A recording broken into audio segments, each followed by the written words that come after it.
Hello everyone and welcome to episode 36 of the WMMA 5 series here on the channel as a modern day UFC save. What would happen if COVID did not, as far as cancel some of the big time shows that that was ran during the 2020 calendar year and all that fun jazz. But as far as now, it's kind of that we've run the save into November.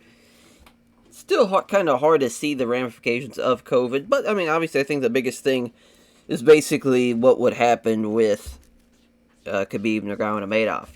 If COVID doesn't happen, presumably his father doesn't pass due to sustaining COVID. As far as you take that away, and as far as he's maybe potentially still going on, maybe he still would have retired once he got his 30th victory. But either way, here in the save, we do the rematch with him and Conor knocks him out. So it's a whole new beast now. But as far as for this episode, big ass main event for the UFC 256 card.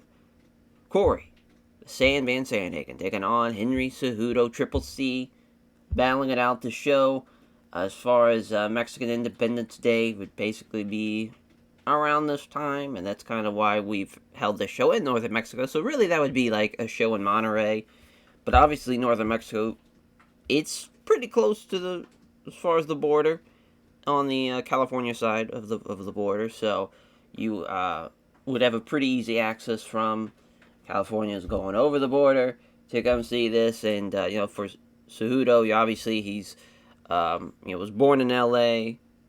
and his family moved to New Mexico, and I believe he fights out of Phoenix. So he's just kind of been all over kind of the Southwest.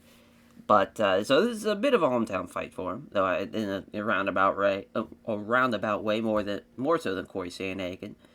But as far as we have a couple of pieces of the man to talk about, probably the biggest one is Mirsad Bektic got hurt, bruised his kidney during training. So that was going to be the main event for that fight night card that you see. But now it will be Jose Aldo versus Michael Johnson. Boy, two as far as kind of longtime veterans, they never faced each other. Michael Johnson, you don't know what Michael Johnson version you're going to get. As far as when he's taking on somebody like Jose Aldo, is he going to bring that same fire that we've seen him as far as beating some of the top level guys in the UFC? Or are we going to get Michael Johnson gets knocked out in the first minute? As far as you never know. But that's probably the biggest piece of news. It sucks for Mirsad Bektic because he's had a tremendous year here in 2020 as far as in the save, beating both Zabit and Dan Ige. 30-27, both those guys. Pretty dominating performance. And funny enough, as far as for him, after coming off a loss in real life to Josh Emmett, he's got a potential title fight if he beats, somebody next in line as far as in the featherweight division. But as far as the other piece of news is Josh Fremd. He cracked his tailbone.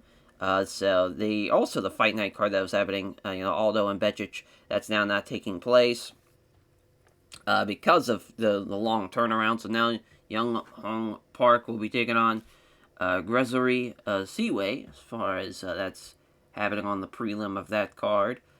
Believe that is Philadelphia, or maybe Pittsburgh, because I'm pretty sure it's in Pennsylvania. Yeah.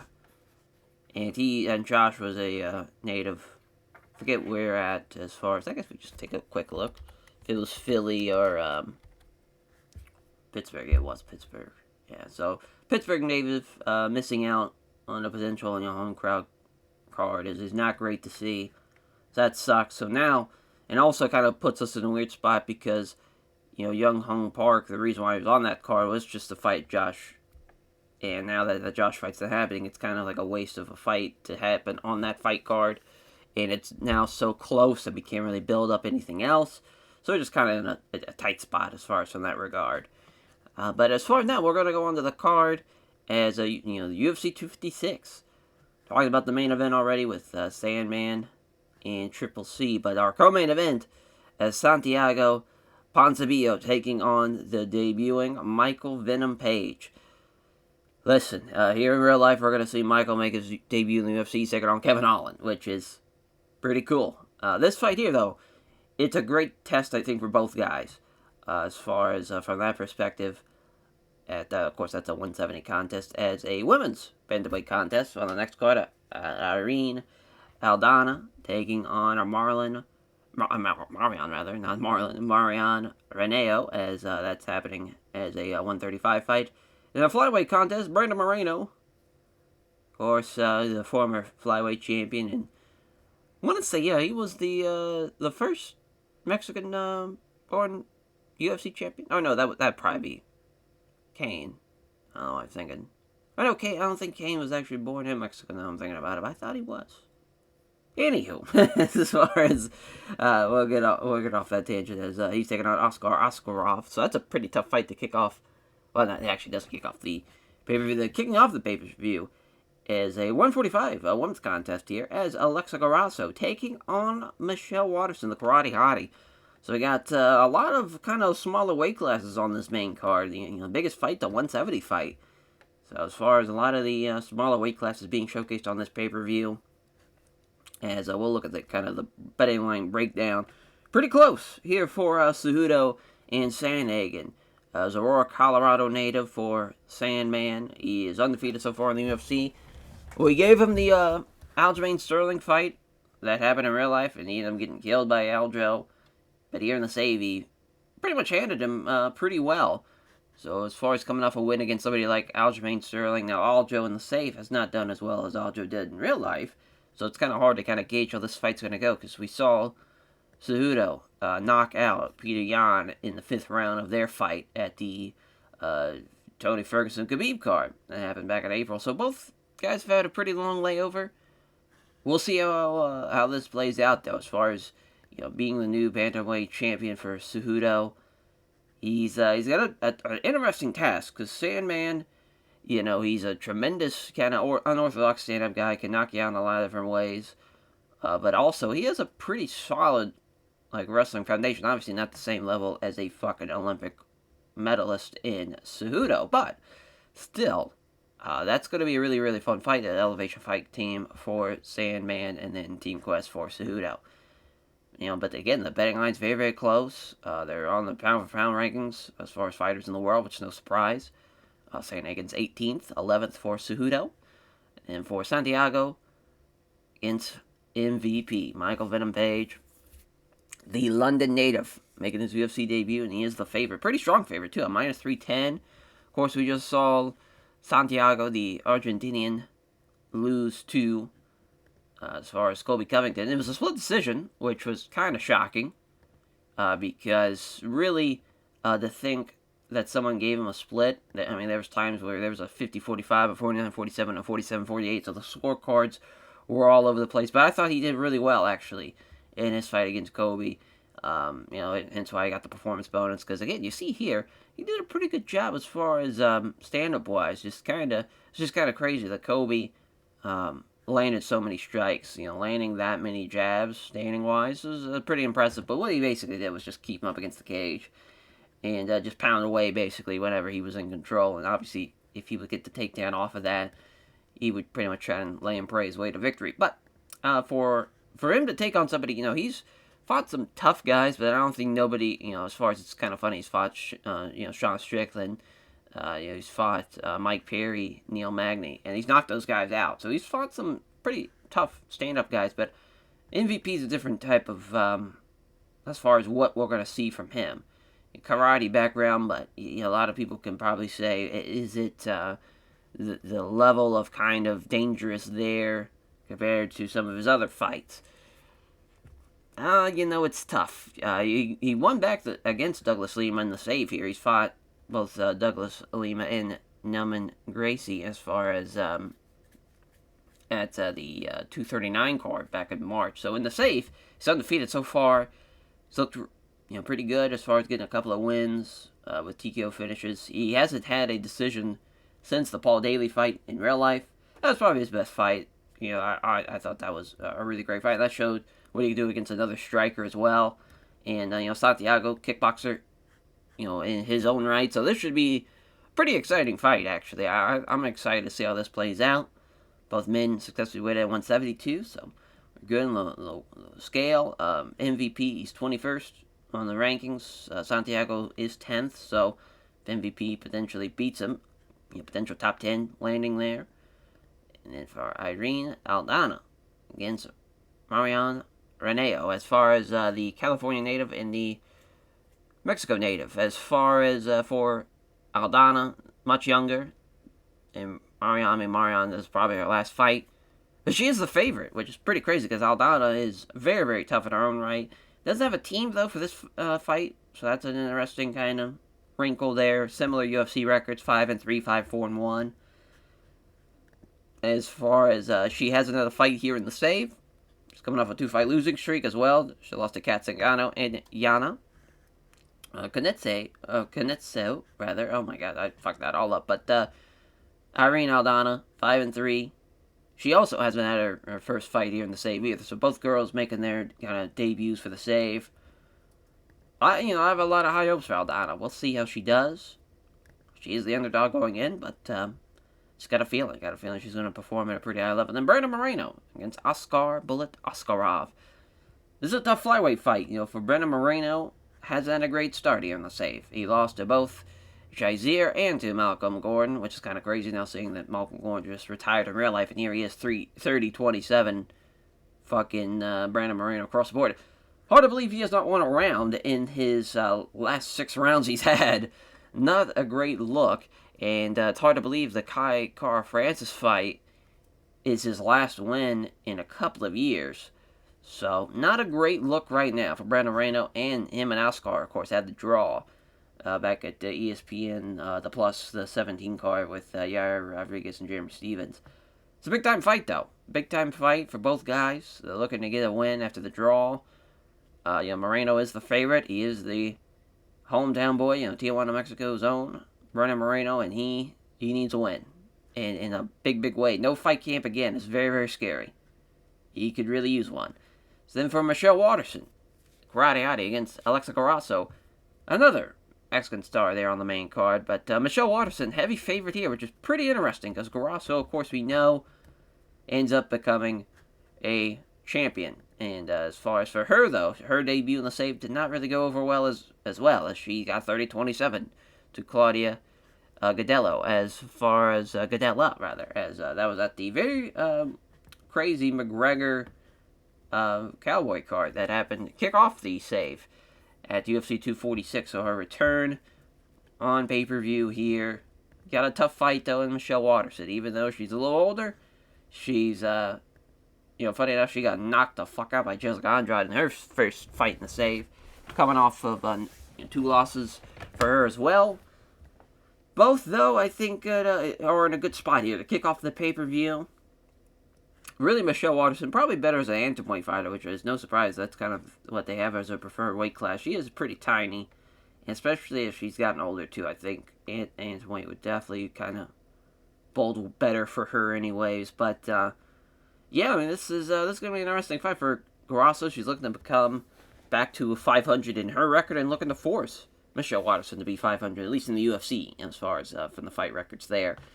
On to the prelim, though, as our main event, and a very fun main event, Diego Sanchez versus Damian Maia.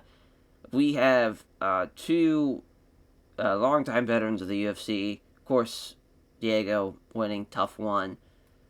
And then for Damian Maia, God, he's 22-10 in the UFC. I forget when his first ever fight was, but it was definitely a long time ago. UFC, about said 277, 77, the Ryan Jensen fight. Yeah, I remember they had Herman fight. That was at the Matt Serra St. Pierre rematch. She won by triangle. He's won a couple of triangles and rear naked chokes. First loss against Nate Marcotte. They had the Anderson Silva fight. Mark Munoz. As far as of course the Nick Diaz fight, which is way later. Oh no, where is the Nick Diaz fight? Is that on here? Huh. But that time when Woodley fight for the belt. Rory McDonald, Jake Shields, Weidman. There for a hot minute, it was just kind of run-of-the-mill fights. He was kind of, no one's really trying to push him. But then he started kicking it up a notch a little bit. There was, especially these guys, though. Guys like Carlos Condon and Matt Brown, Masvidal, they can't really have bad fights. It's hard to believe, though. He kind of got some, the top line of the welterweight division for a hot minute there when you see that he fights Masvidal, Woodley, Colby Covington, and Kamaru Usman back to back to back to back.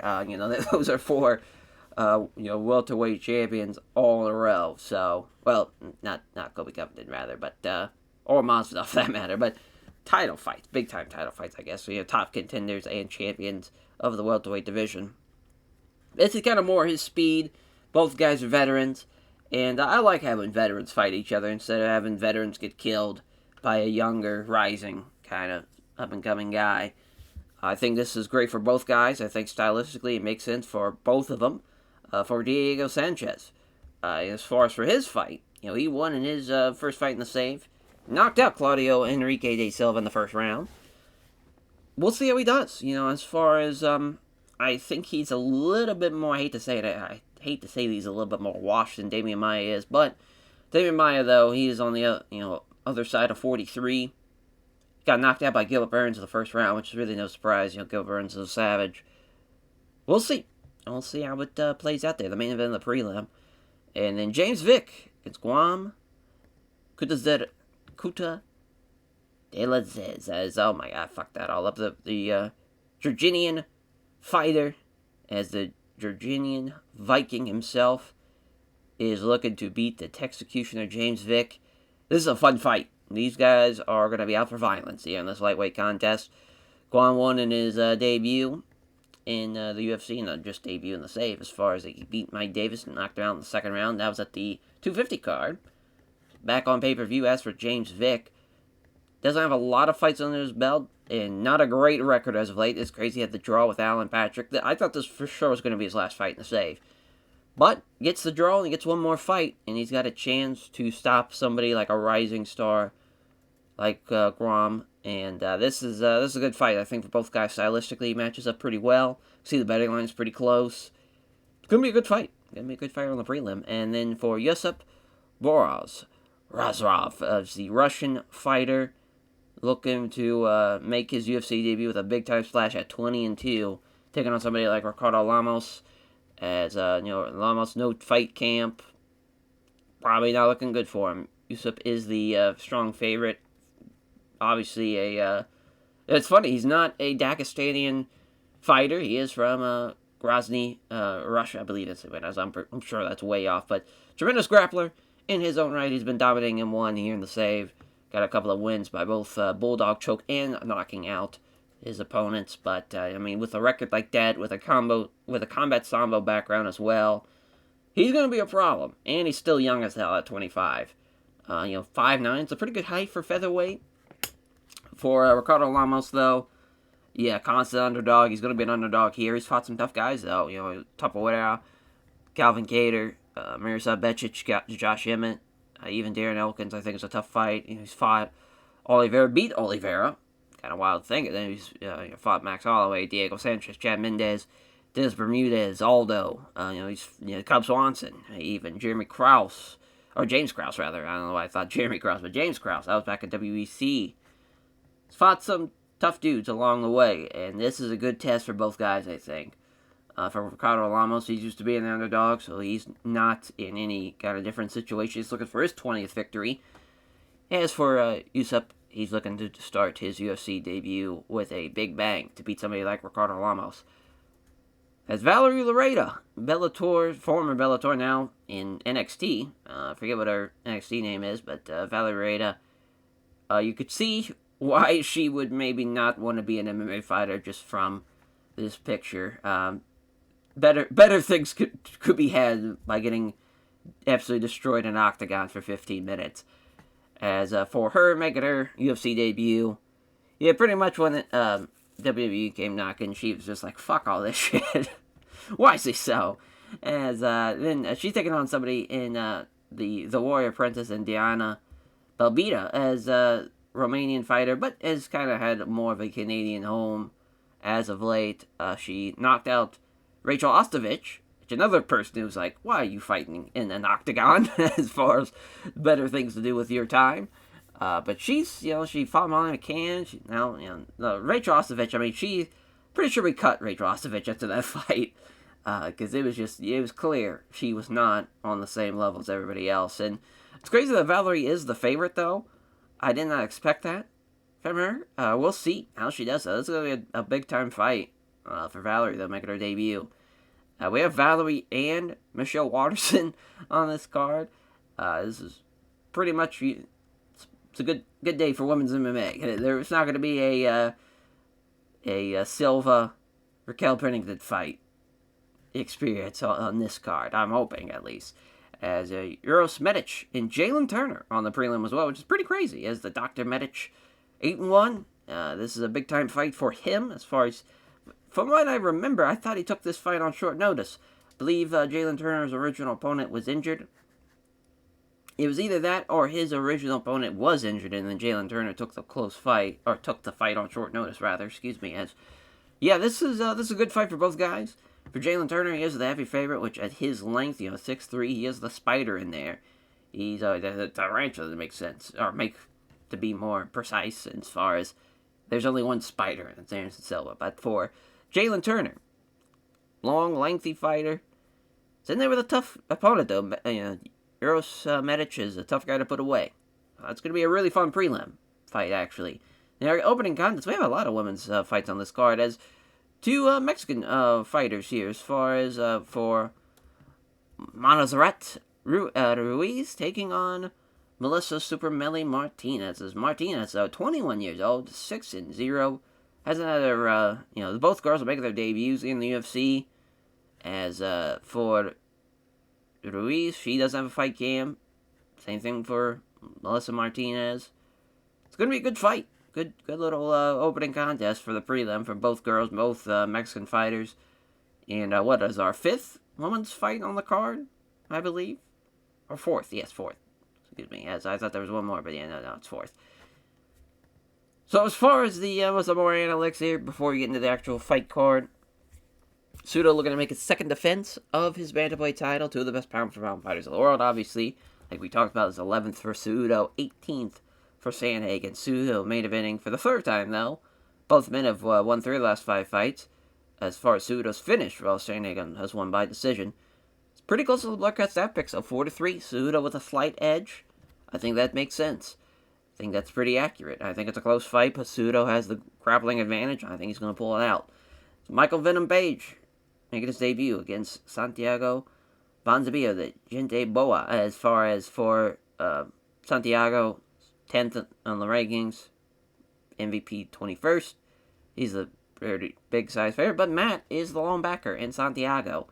See how that plays out. As Irene Aldana against Mariana Reneo. As Reneo, of course, hasn't fought in a couple of, she didn't fight throughout 2020. Our last fight was in 2019. Potentially that last fight. We'll see how she does. She is the favorite, at least on the Blair Cat stat picks, which again is very, very interesting, because I thought for sure Irene Aldana is going to come in and destroy her, but could be wrong. As a rematch from the draw back last year, Askar Bullet Askarov against Brandon the Assassin Baby Moreno. He is the heavy favorite. So yeah, as you can see, Moreno is leaving. That is in fact true, because again, his fight record is now looking great.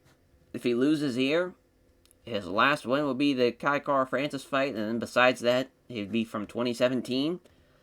I think it's better to be on the side of caution when it comes to it, even though he is a huge... It's kind of funny, he's not even like a big name at this point, which is kind of wild to think that he is at a low-level regional, like all over like Mexico and the U.S. Because obviously now he's probably one of the biggest names in the flyweight division. But, yeah, just here, it's kind of thinking of what's happening in the save, and that's what's not happening in real life, because obviously, Brandon Moreno leaving the UFC would be a pretty big blow to that division, but now, I think we can get away with it. But, I could be wrong. He might beat Oscar here, and he might go on to win a couple of more fights outside the UFC, and we bring him back. He's still so young, so it's kind of like looking on the side of optimism with that one. As our opening contest on the main card, with Gradiati, Michelle Waterson, Alexa Grasso, women's strawweight contest, pretty close in the rankings, 11 and 13. But Waterson is the heavy favorite, 7-0 on the Blurcast stat picks. Again, I think this is a lot closer than what they're giving it. I don't think Waterson's the same type of fighter she was. Just as far as her stand-up, I don't think it's going to be enough to beat Grasso. I think Grasso's grappling is going to be a lot better. But we'll see. I could be way wrong. Because, like, you kind of look at some of the fighters she's beaten, and it's, like, not the biggest of names. We'll see. We'll see. That was our prelim main event, though. Diego Sanchez, Damian Maia. I cannot wait for this fight. Just two of the old guard battling it out as Sanchez trains at K Dojo Warrior Tribe, which that sounds exactly like a fight camp Diego Sanchez would be a part of. Damian Maia is 1-0 against the other members of that team. Maia's the favorite. Very, very fun fight, though. Both guys, I think, stylistically, it makes a lot of sense. Diego, a little bit better of a striker in his younger days. Maybe right now, at his age, probably not an incredible striker, but I still think he's better than Damian Maia striking-wise, so I think he can have a bit of an advantage. So, yeah, I mean, the Texecutioner, James Vick, against the Georgian Viking. As Guam, he's given up 5 inches of reach, which I think is going to play into a big factor. And James Vick's a tremendous striker. For not only that weight class, but as a 6'3" lightweight, like that is a tall order, tall order.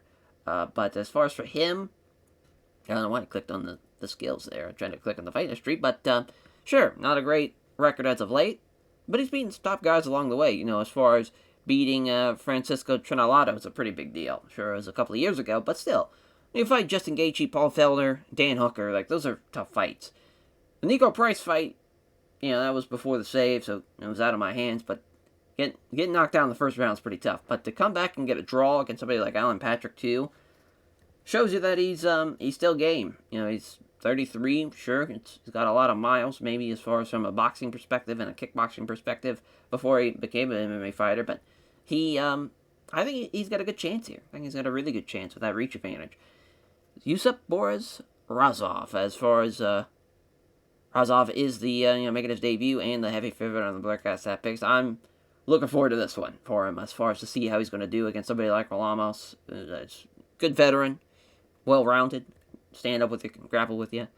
Valerie Lareda against the Warrior Princess Diana. Belbita is again, Belbita has the reach advantage, but not happening for the Black Ass Hat Picks, which is very interesting. I think she's got a really good chance against Valerie Lareda, because Lareda, she's a small little girl. 5'3", 5'4", and flyweight. Not, she's Taekwondo, but I wouldn't say her striking's like next level or anything. It's good, but I don't think it's like crazy good. Whereas I think Diana, with her kickboxing, I think she's got a little bit more of an edge. We'll see, though. I could be completely wrong. She might knock her out. And then for Uros, the Dr. Medic against Jalen Turner. 5-2 on the Black Ass Hat Picks with Turner having the advantage. No surprise. You got it back to Tarantula. But, I mean, for Medic, though, he's pretty tall for a lightweight, too. You got a 6'1" and 6'3" lightweight in there. That is very much not the norm for that lightweight division. Same thing for James Vick being pretty big, too. I'm hoping we can get a James Vick, Jalen Turner fight on the horizon. Those two crazy fuckers, as far as from a size perspective, battling it out as our opening contest with the two debuting Mexican women fighters, as Alyssa Martinez against Mazarat Ruiz, as Ruiz is given up on the Black Ass Hat Picks 6-1. Everyone's back in Super Melly. We'll see if she will pull it out here. As I'll take a swig for the working man as we go through the introductions. Herb Dean's the referee, cage-side judges.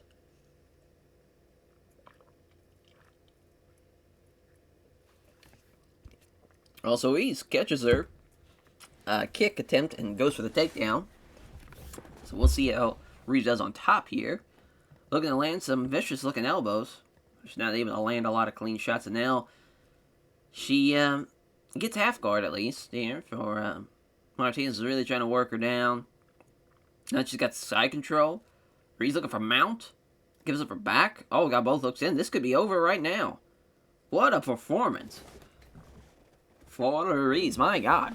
I mean, once she caught the kick, it was all she wrote for Melly on that one. Her first loss and coming in her debut for Ruiz, though. She's, as far as now, her first win in the UFC, 10th victory as well.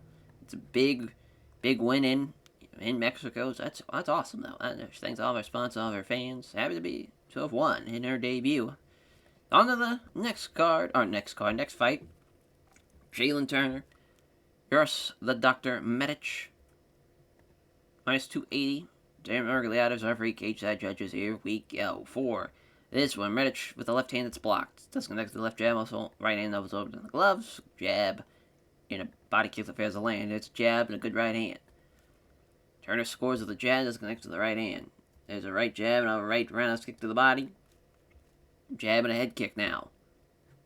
Oh, just about lands it, rather. Yeah, so just a jab and missing on the head kick. Turner, pair of left jabs, also hits the right cross. Oh, there's a cut now underneath the eye of Jalen Turner.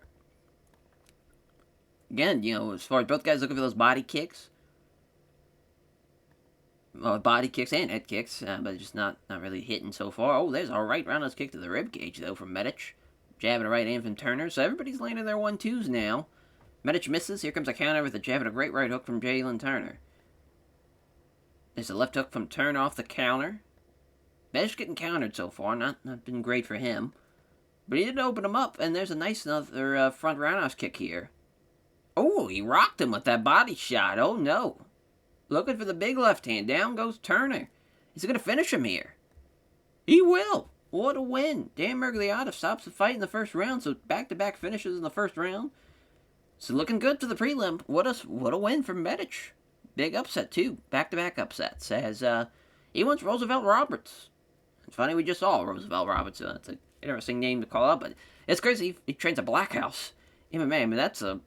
I don't know if maybe nowadays, in the modern day kind of UFC, where, Black House is as feared and regarded as it was during the mid to late 2000s, but still a pretty top-level fight camp. You get a lot of the top Brazilian fighters all over the world coming there.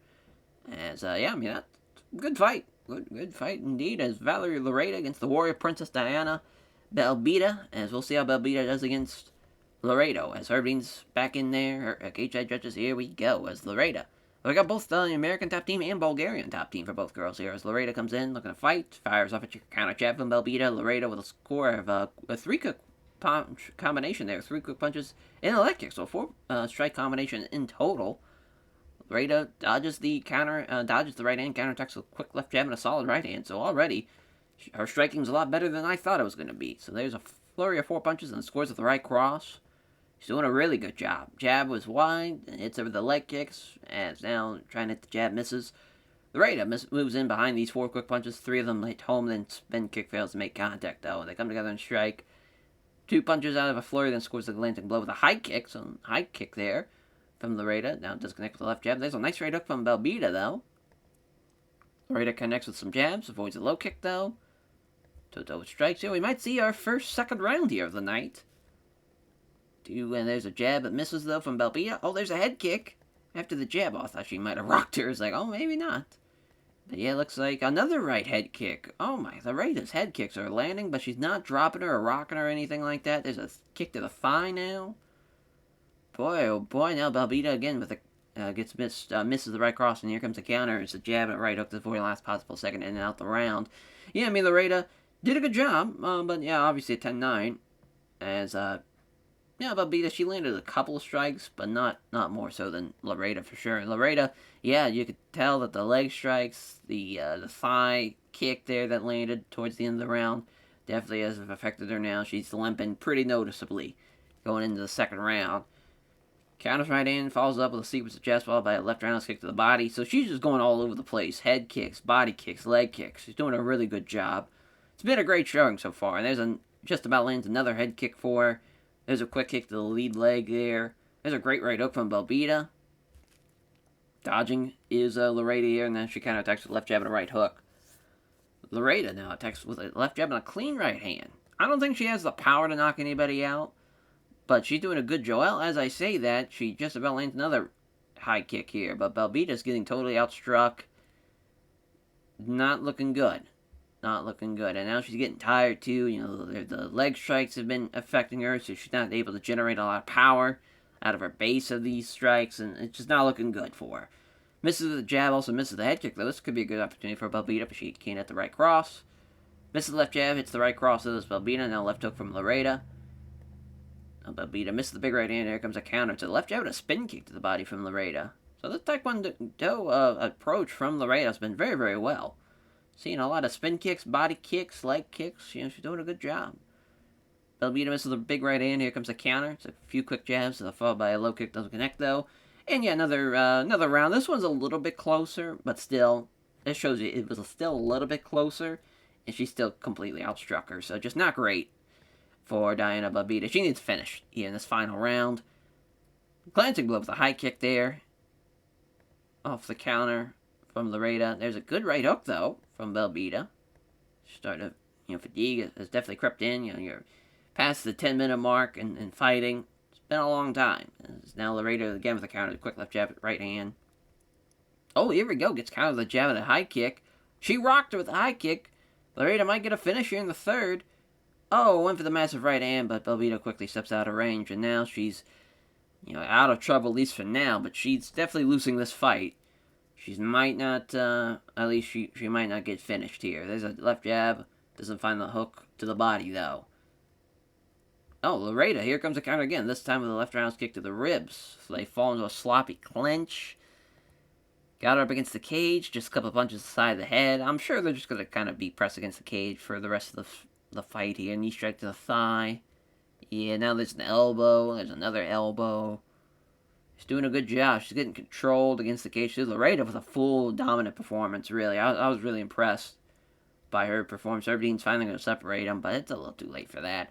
Unless Belbita knocks her out here, it is all but over for her. And yeah, they just fall back into a clinch. So, what a win. 30-27 all the way for Valerie Loretta. What a win. What a performance. Yeah, I mean, she just completely outclassed her. That was very, very impressive. She's going to be one to watch out for, it looks like, in this flyweight division. So, yeah, that was super impressive. Or did I say flyweight? No, they are flyweights. I'm an idiot. But, yeah, I mean, decent performance from her all the way around, though. Maybe not the best performance from Diana, obviously, but, man, very, very good performance from Valerie Loretta. And she wants Luana Carlina. Yeah, we might be able to make that happen. Yeah, she's got a good camp. She's got a good base of that Taekwondo. I didn't think it was going to be that impressive, but yeah, did a lot of good stuff with it. So yeah, she's looking good. Yusuf Boris Razov against Ricardo Lamas. So 20-2 combat sambo Russian fighter looking to make a big debut to beat somebody like Ricardo Lamas. Everything's referee, cage side judges. Here we go. They touch gloves. They step in the strike. Razov misses the left jab and hits the left kick to the ribcage. So we're seeing a lot of body kicks so far on this prelim. Neither fighter can land anything. Coming to blows there. Lamas misses the big right hand. Comes a counter with a nice left hand from Razov. Folds him with the feet now. Nice straight right hand that lands hard too. These strikes are really coming in hot here from Razov. There's a right hook now. Oh, Ricardo Lamas looks for the takedown. Oh, he's got him. Oh, but he's got the guillotine though. Oh, gets caught, but he's not tapping. Must not have fully sunk it in now. Eventually has to let it go. So Lamas is just going to keep him on the ground. Going to try and lay him, pray his way to win, but gets pushed back. Thanks quickly to a butterfly guard. So now Razov quickly scrambles and not enough separation. So Lamas is just going to get side control. And yeah, I mean, obviously I think Razov, even though Lamas scored the takedown, he definitely won the round. Before the takedown, and even when they were on the ground, it still looked like he was the dominant fighter, so not a great look for Lamas, but maybe a judge gave him the round. Coming together here, both fighters come to blows, and it's almost those kind of left as a connect, though. It's a left and a great head kick, though, and he rocked him with it.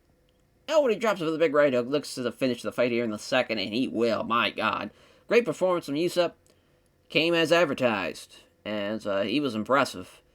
We didn't really see the grappling so much, like like a clinch or a takedown, but on the ground though, one for the butterfly guard, was able to try and get something going, stopped him from really doing anything. He just tried to stay on top of him and just stay on top control, and wasn't enough though. I mean, that was a great performance. He's going to be a problem at 145. I really do think that he is going to be a problem.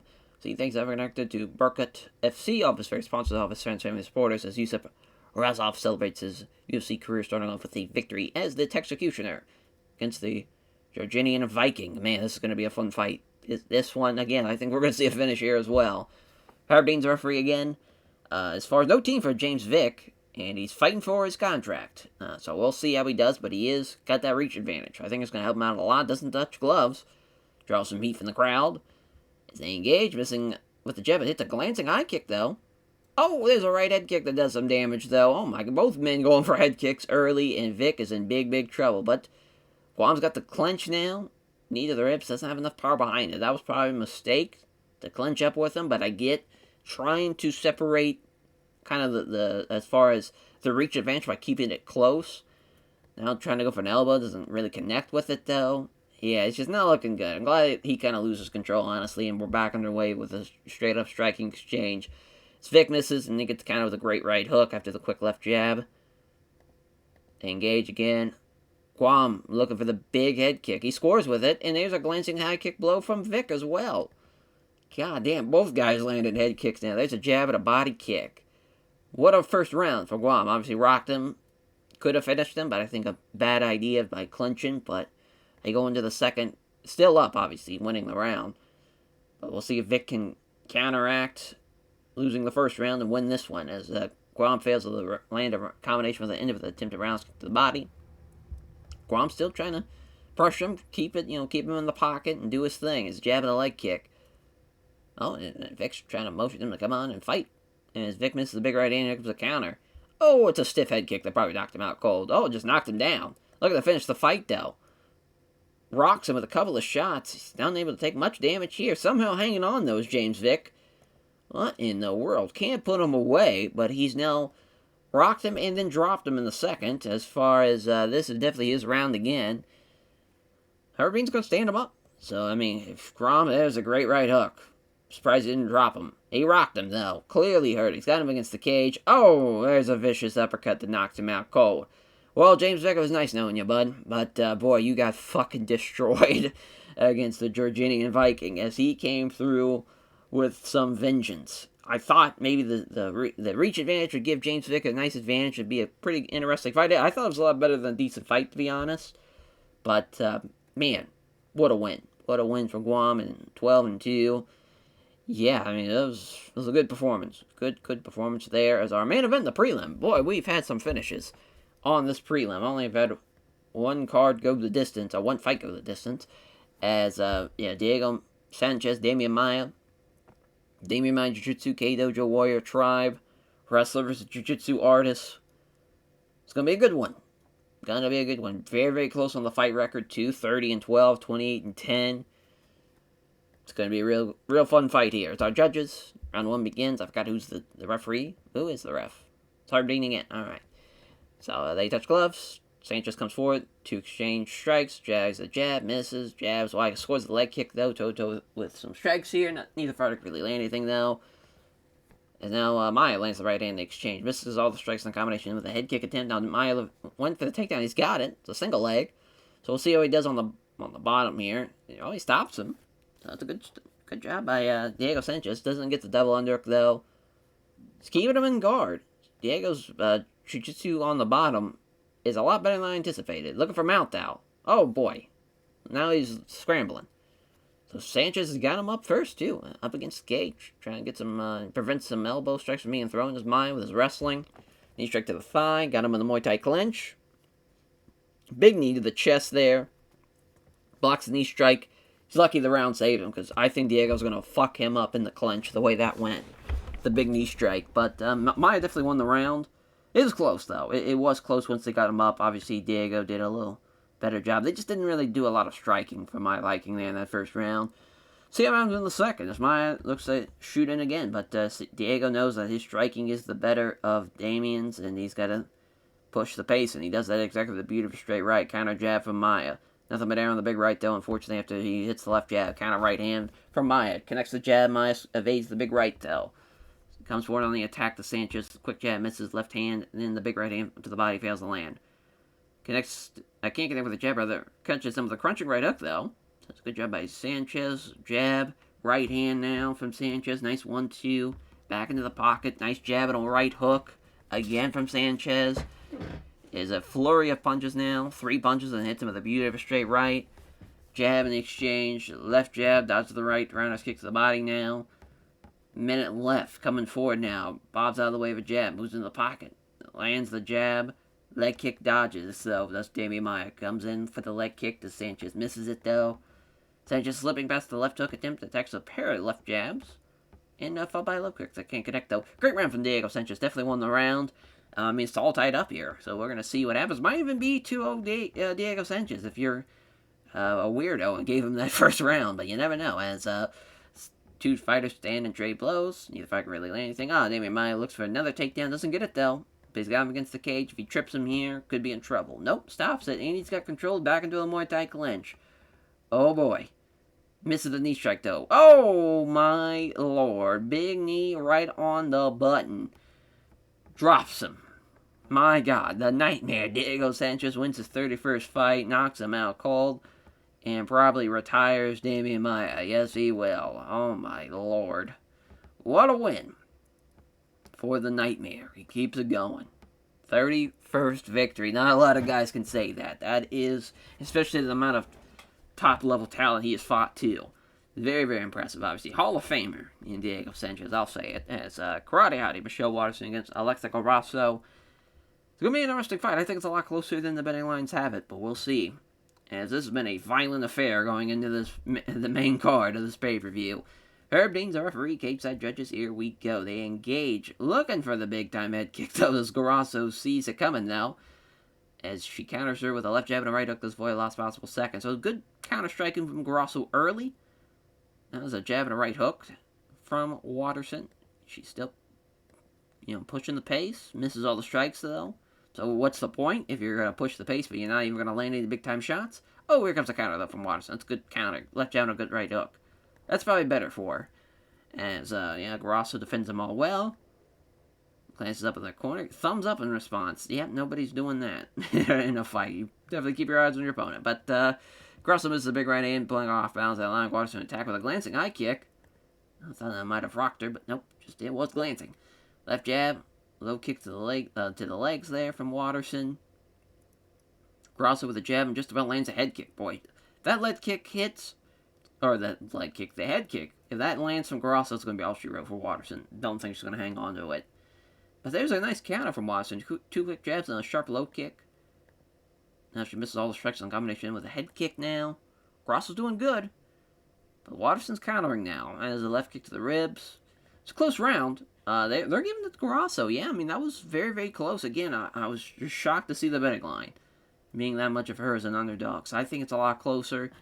Think she's proved it in that first round. We'll see what happens in the second. Waterson comes forward. Left hand from Grasso. Fails with the strikes of the combination with a slithering low kick. Both fighters throw and neither fighter can land the shot, though. Off target with the jab. Fails on the leg kick. Off target with the jab. Also fails the leg kick for both girls. Avoids jab and able to move into the pocket now, or is able to move into the pocket, rather, excuse me. As it lands, the left jab misses the vicious right. Does Waterson. Left hand from Grasso. Three-punch combination fails to land, though, or fails to trouble Grasso, rather. Second half of the round. Both fighters engage. Bites on the feet. She's left wide open. Left the left hook. Jab. Right hand, it's on the gloves, though, from Grasso. Left hand from Grasso. Some strikes and some fast kicks that all are avoided by Grasso. Slipping past the right hook, here comes a great counter from Waterson to left jab, but misses the right cross, though. Unfortunately for her, jab. Can't step left jab. Lands a high right head kick, though. Side of the head. Oh, boy. Doesn't even rock her. Never mind. Final seconds of the second round. I think Waterson won this round, as she's off target with a couple of jabs. Oh, there's a glancing blow with a high kick, though, after the jab. That's a good job by Grasso. Leg kick now from Grasso. She's doing good to end it out strong. Again, definitely a favorite for Grasso. Wow. I mean, she did outstrike her by 2, but, listen. Maybe it's 2-0 Grasso. Maybe it's all dead even. Listen. I didn't think it was that definitive, but she did look good at the end of that round, so maybe she did win that round. Yeah, that was a close round. Doesn't connect with the left jab. Hits the right hand, though. Jab. Doesn't find the mark on the right cross, though. Grasso's off target with the jab. Lands a leg kick. Michelle Waterson with a 1-2. Left jab, right cross. Grasso with a left jab and a leg kick to lead leg. Liking the leg kick so far. Oh, there's a counter now from Grasso. The jab and a right hook. She's looking great. Is Alexa Grasso. Without even a fight camp either. Especially with Michelle Waterson, who trained a Team Alpha male. You figure she would have looked a lot better going into this fight. But she misses the right cross. Here comes a counter from Waterson's left jab and a right hook that's ducked. 2 counter jabs from Grasso. 1-2. Avoids both of them, does Grasso. Counter jab doesn't connect. Combo the ends of the leg kick fails to land for Waterson. Now Waterson's getting tired. This is going to help benefit Grasso for sure. Misses the big right hand. Here comes a counter, though. And, man, just a great performance from Grasso. Either 30-27 or 29-28. Yeah, most of the scorecards had it as 30-27 for Grasso. What a win. What an upset. Well-deserved win. Well-deserved fight. Win for her. And a great performance for her. And that was, listen, we talked about it. Her being a good pick for an underdog fight. She definitely proved it there. As, Michelle Waterson. Not a great showing. Not a great showing as our only rematch on the entire card, as far as for Askar Askarov and Brandon Moreno. He is the favorite, but again, win or lose, he's out of here. We'll see how he does against Askar. Margoliata's referee, cage-side judges. Moreno, though, of course, huge hometown favorite. He's got to get this win. On Mexican Independence Day, no less, you got to win. Both fighters move in. Left hook from Askar. Left jab misses the big right hand. Left jab misses the big right hook now. 1-2 from Moreno. Good stuff there. Askar misses the big right hand. Here comes a counter from Moreno with a left cross. Moreno with a jab and a straight right here. Nice 1-2. A nice 1-2 again from Moreno. Oh, Oskar also lands a 1-2. There's a small cut now underneath the eye of Askarov. Right cross from Askarov. Left jab and right cross from Moreno. The combinations are hitting for Moreno, that's for sure. It's a jab and a straight right again. He's going to 1-2 him to death. 2 counter left hands from Askarov. Jab is wide, catches him with the right hook. Left jab, right hook's blocked. 1-2 from Moreno. Sucking forward now, pair of jabs in exchange from Askarov. Left hand misses the vicious right. Moreno misses the big right hand, putting him off balance. Here comes Askarov with a left jab and a right hook, though. Now Moreno's cut. So both men cut. Both men landing their left hand, so as far as a left cross and a left hook, respectively, from both men. Toto with strikes, neither fighter can really land anything, and now they're going to check on the cut. Well, both fighters. They're going to check on both of them. It's interesting. That definitely would not have happened where both guys would have checked the cut, but here we go. We're back underway. Shoulders hunched. Askarov looking for an opening he needs, potentially to end out this first round. Connects with the right hand. 1-2 from Moreno with quick left, straight right. And he reopens that strike as well. So I think he won the round. That was a great round, though, for both guys. As, Askarov getting attended to by the cut man. As here we go, start the second round. 2 counter left hands from Askarov. Great start. Nice straight right hand from Moreno. 2 counter left hands from Askarov again. Jab and a right cross from Moreno. Jab misses the right hand. Jab and a glancing blow with a high kick now. Goes up for the head kick. Only a glancing blow, though. 1-2 combination here from Moreno. Quick left, straight right. Man, it just, Askarov not doing a whole lot compared to what Moreno's doing. Moreno doing a good job, but now he's getting tired. So maybe this is the opening he needs to swing it. And there's a great start for Askarov. Quick left, straight right. Quick exchange of strikes is a Produce thing. They step in now. Left hook from Moreno. 1-2 from Askarov. It's a quick left, straight right again. Both men are just quick lefting and straight righting their way throughout this fight. Misses the big right hand. Here comes Askarov for the counter. It's a jab of the right hand, or the right cross rather. Just misses. Left jab. Lands the right hook though. Does Moreno. 1-2 from Askarov. Askarov shoots. That's a great takedown. Oh, but he's got a guillotine. Oh, that's the end of the round though, so it doesn't matter. I mean, listen. This is a very, very close fight. I think the second round though, maybe the takedown might give him a definitive edge, but I just don't know. That was a very good fight though. This has been a very good fight. They're dead even again. We'll see what happens here in the final round. Moreno counters the right hand with a right hook. This is the right hook. Gets kind of the left jab and a big right hand that just misses. Now shoulders hunched here. 2 fighters engaged. Just strikes neither fighter land anything now as Askarov looking to come in close for the takedown. Took the initiative. Jab hits home. Hits him with a straight right. Leg kick now. 1-2. Straight left. Quick left to straight right rather from Moreno. 2 counter jabs from Askarov. Straight right hand from Moreno. Jab and a right hook that's blocked. Left jab and also a kick to the lead leg. Come together here. Doesn't connect the left jab. 1-2 from Moreno. Still moving well. Definitely breathing deeper though.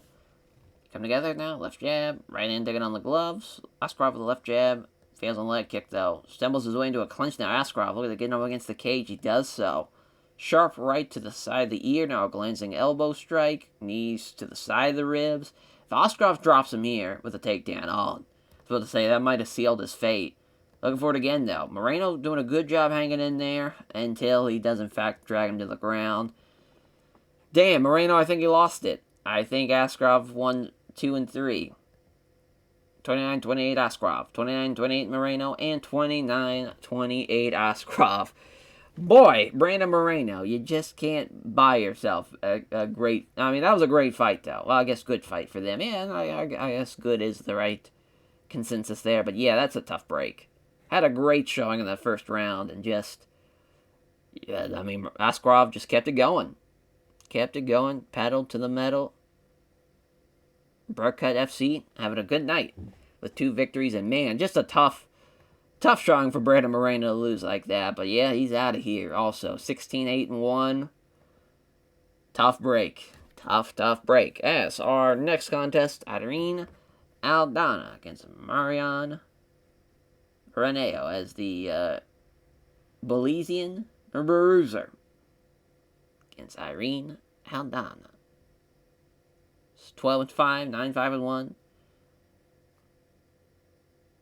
Renea is the favorite. Steve Mazzagatti is our referee. Judges here. Fight begins. Oh, Renea shoots in for the takedown immediately. Looking to just kind of ground and pound now. Starting it off, but she's trying to maybe get side control here, and she does so. Oh, looking for an Americana. Oh, boy. I get stopped, though. Looking for mount now. Oh, shit. Now she's got her back. Prevents the hooks from going in.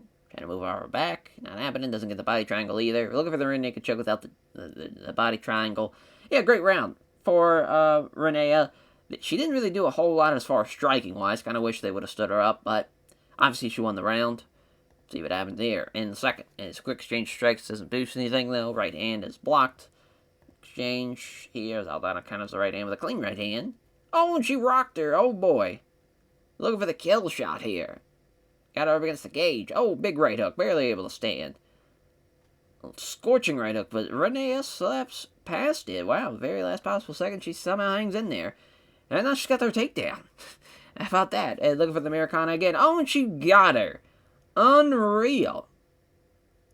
Tough. Thought she had her. When she rocked her in the second. She gets taken down and she gets the Americana. She tried for it in the first round, couldn't get it. She gets it here in the second. And what a win to potentially end out your career on. Yes, she does. Tough break for Aldana, though. She gets the name trick when I say for MMA, office, sponsors, offers, family, and supporters. Tough break. Tough break for Aldana. It's our co-main event. Santiago Bonzabio against Michael Venom Page. Karate versus kickboxer. Heavy favorite is MVP, looking to make a big splash in your pay-per-view debut, your UFC debut. It's a big showing for you because, obviously for the casual fan, they're probably not watching Bellator. They're not really tuned in. You got a chance to showcase your shit here with this one. As our judges here, I think our ringside referee is Steve Mazzagatti, or in-cage referee, I guess you could just say, just as far as Mazzagatti there. So round one begins. As far as Page is coming in, looking for the attack, kind of jab from Santiago, left jab. Fades the big right, though. Pair of jabs from Santiago. Doesn't hit the combination with the spin kick. Jab in exchange from Santiago. Oh, there's a beautiful right uppercut, though. After the jab, knocks him down. Looking to finish the fight early. He might have just done it. He does. Oh, my God. What a fucking start for Michael Venom Page in his UFC career. Quick knockout of Santiago in the first round. The thing, Colby Covington won 5 rounds with him, and MVP comes in the first round. Within the first minute, knocks him out. Tremendous. Tremendous stuff. 19-1 for MVP. That's how you make a debut.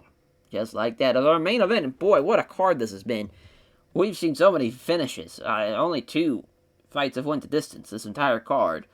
This has been very, very impressive, and I think this one is going to be another one. It's the classic striker versus grappler. But Sandhagen is a sneaky good grappler. But I just don't think he's got the grappling that Cejudo does. UFC Bantamweight title fight. Herb Dean's a referee. Cage side judges. Here we go. Takedown from Sandhagen. Wow. And he got him. What in the world?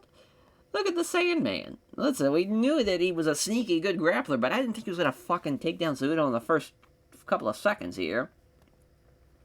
So now Sandhagen got him pinned against the cage in a seated up position. They can't mount him, though.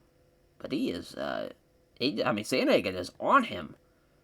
Just trying to drain the energy of Cejudo, trying to drain them early and often, trying to cage walk now back up to their feet potentially, but just Sandhagen can't shake him. Or can't, Cejudo can't shake him, rather, excuse me. As a matter of God, now he's trying again to walk him up. Well, that was, 10-9 for fucking Sandhagen. Unreal. Yeah, hopefully there's more action. I can't believe Sandman just... Listen, he wants that title real bad. Oh, and now Cejudo now is the one to grapple with him. Sandhagen fights off the grappling exchange with Henry Cejudo. What the fuck is going on? Oh my God. Well, now Cejudo's got him against the cage. Couple of punches now. Sharp stomp. Trying to keep him against the cage again. So both fighters have the same idea. Wow, Hardeen's like, fuck that shit. We're going to separate this. So Sandhagen comes in, went for the takedown. Great sprawl, though, from Cejudo. Trying to get some right hands now. And now Sandhagen takes advantage to stand back up. Yeah, now we're seeing, this is what Cejudo probably should have been doing from the get-go as far as stuffing these takedowns. Looking for the soccer kick of the body, but Sandhagen springs back up to his feet. Now both fighters want to get in close and clinch. Dominant position in the clinch now from Sandhagen, or from Cejudo rather. Sandhagen might get pinned against the cage. He does so. Some hard stomps again, and 10-9 for Cejudo, so we're all tied up. Going into the third round. Underhook here from Cejudo to start off this third round. He slams him down. Great stuff from Cejudo.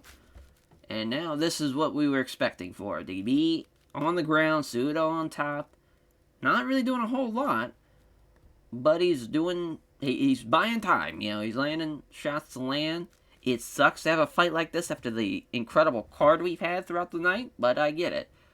He's unable to land many clean shots on Sandhagen, and Cejudo's probably going to be up 2-1 now to end out the third. Yeah, some boos here. Not great.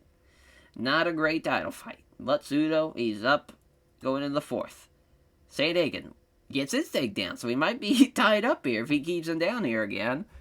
So this has just been a very, very interesting fight to see both men just trading takedowns. I thought for sure it was going to be the striker versus grappler exchange, but that was not it at all. As Sandhagen trying to pass. Oh, here we go, and now he gets caught up with a scramble. So Sandhagen's up first on the scramble, and now he's wrestling against the cage. So this is Cejudo trying to maybe potentially steal this round back. After, Sandhagen, though, looking for a takedown. Another brilliant sprawl. Somebody should tell him to stop shooting for takedowns and go for a finish. Because now you're down on the scorecard. Maybe if he gets this trip, well, he might have stole it back. So now we have an interesting fifth round. And it also depends on how you scored that fourth round. It's either all tied up, or you might have edged it to Cejudo, but I think it's all tied up. I do think, it's 1-4 and then 2-3 for Cejudo and 1-4 obviously for Sandhagen. And Sandhagen going for another takedown to start the fifth. Not a great strategy, but now he's going to against the cage and looking for the trip. Not happening either. Cejudo, he just needs to win this round. And he's got it. And for Sandhagen, he's just got to win this round. He's the new bantamweight champion. Herb Dean's going to separate him. Another sprawl from Cejudo. Looking for a vicious knee strike, but Cejudo is not able to land it, unfortunately. Cejudo's getting tired now. Cejudo, if he gets this takedown, nope, can't get him down. Unreal. And both men are looking for takedowns, they can't get it. If he gets him here, it's over. What a T-bone. Got him. He wins the round. Hard to believe it was such a back-and-forth grappling exchange, but Cejudo does it. Should be. Wow, a 49-46 round. That's kind of crazy. It was definitely 48-47, but that's alright. At least we got the right scorecard from two of the judges. So what a win for Henry Cejudo. Second offense. I'm surprised they only rated it average.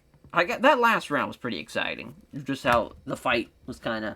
It got to the point where it came down to the final round. It was a pretty good grappling exchange, though, for both men. Again, I just was shocked that was the case. But great performance from Cejudo. Did not give up after losing that first round. To win rounds 2, 3, and 5. And, man, I thought that was a better card than the 67. I thought they were tremendous.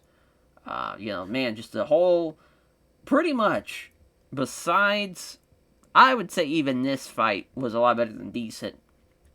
Maybe the women's flyweight with Laredo, because she was just so much better than Diana Belbita, and then obviously the main event. Other than that, tremendous fights throughout the board. Wow, Jaquiza probably did like everywhere. that was not great from that perspective. But yeah, we definitely want to give a performance bonus from Michael Venom Page. Yeah, for Renea, she did well. Come back like that. Oscar. Actually, I'll give one to Alexa Carasso. And, yeah, Diego Sanchez. Trying to think who else. That's probably it. Maybe performance bonus for Ruiz. Because I know they're not going to be making a whole lot.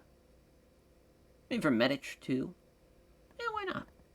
I'm feeling nice. Feeling nice and generous about that card. That was a great card. Yeah, I mean, $1 million gate. A little bit over on the fight as far as, from a, fighter expenses standpoint. A little over $1 million. Production pretty much was, we almost, with the sponsorships and the pay-per-views, that alone, on top of the gate, covered the fighter expenses, so then just basically we net profited everything that we got from ads, because, merchandise pretty much covered the drug testing, and ads took away a little bit for the production. All around great show. Can't be upset with that at all. That will do it, though, for this episode and this pay-per-view. Cejudo, he wins it.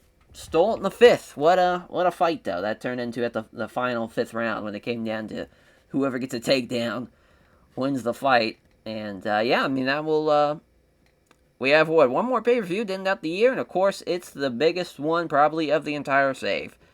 Well, actually, I don't know that now.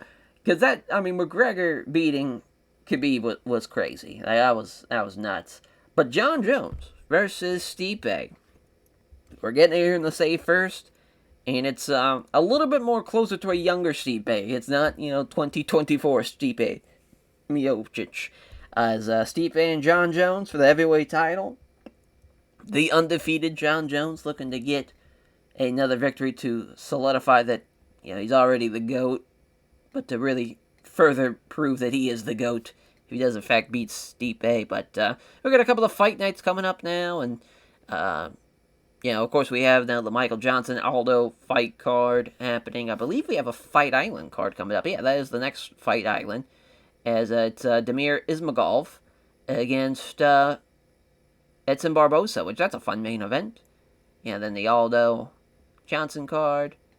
Then we'll have Johnny Walker and Junior Dos Santos.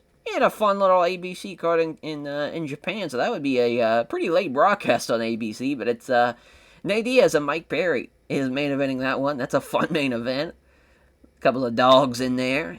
And then, then the Stipe Jon Jones card. So, we'll catch you guys next time. Take care, everyone.